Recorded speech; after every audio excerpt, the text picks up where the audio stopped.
Alright, nagbabaral tong ating isang post na to, no? Pero sa lahat ng ayoko, sana ulit-ulitin pa yung topic. Kaya lang maraming mga woke, hindi pala marami, paminsan-minsan may mga woke mentality na nagde-defend pa sa ganitong klaseng kabobohan, ano?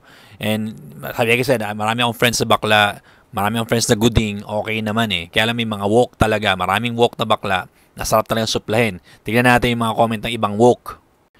Sabi niya, paano mo nasabing galit ang Diyos sa mga bakla? Sinabi ko ba na galit ang Diyos sa mga bakla?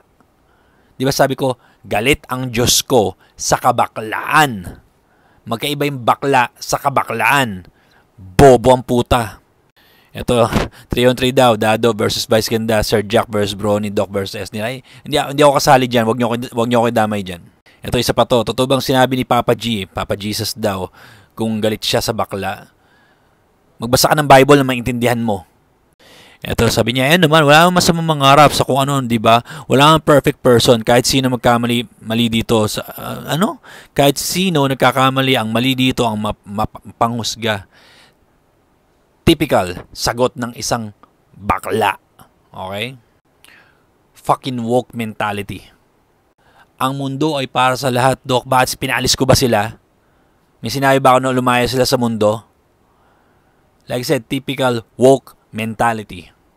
Ito naman, ang family-oriented is hindi lang naman sa own family, kundi sa family niya, which is mama and papa, siblings, ganun.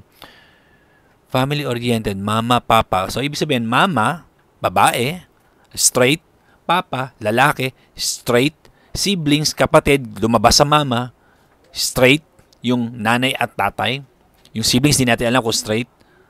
Pero pinag-uusapan is, paano nabuo yung pamilya na yun kasi may dalawang straight na tao na nagbembangan at nagkaanak, nagkaroon ng pamilya. Di-define mo pa eh.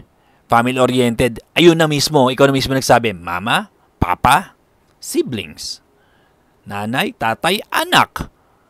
Oh, di ba yun ang pamilya? Di ba kahit naman noon pa tinuturo sa mga schools, nanay, tatay, bata, isa silang pamilya.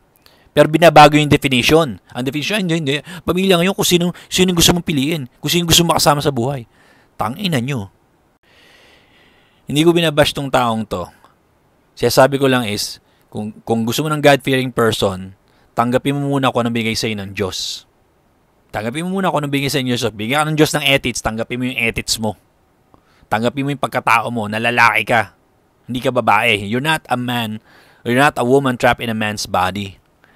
Lalaki ka talaga, may titi ka. Anatomy pa lang, simple. Pag may ethics ka, lalaki ka. Dalawa lang ginawa ng Diyos, si Adan at si Eva. Hindi si Adam and Steve. Adan at Eva lang. Eba't Adan. Eba't Adan. Diba? Kinakanta na nga ng mga bata yan ngayon eh. Kung di mo tanggap ang bigay sa'yo ng Diyos, tas maghahanap ka pa ng God-fearing, yung God-fearing person yun, hindi ka tatanggapin kasi may takot siya sa Diyos. Alam niya, galit ang Diyos, si Jesucristo, sa kabaklaan. Okay? Malinaw, di ba? Sa kabaklaan. Meaning, simple na naman ang meaning, hindi galit sa tao, sa ginagawa ng mga bakla.